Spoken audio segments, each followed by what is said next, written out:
How to earn $300 a day as a barber. Hey you, if you want to know how to earn $300 a day as a barber, we got some quick tips for you. Tip 1. Expand your working hours. Consider opening your barbershop earlier or closing later. This gives you more time to serve clients and maximize your earnings. Tip 2. Improve your speed and efficiency. Make sure you're providing high quality haircuts while minimizing any downtime between clients.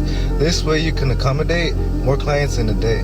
Tip 3. Offer additional services and products. Recommend grooming products to your clients like hairstyles, beard care, or aftershaves.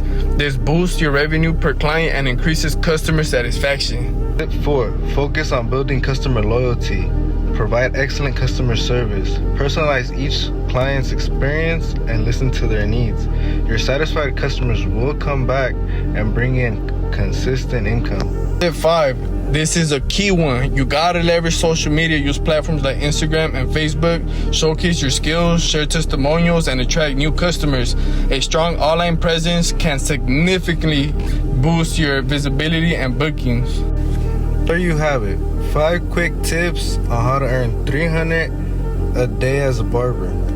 Remember, it's all about expanding work hours, improving your speed and efficiency, offering additional service and products, building customer loyalty, and leveraging social media, promoting your skills. Remember, without action or without dedication and the focus on these strategies, you won't be able to reach a goal of $300 a day. So make sure as a barber, you keep hustling, and good luck.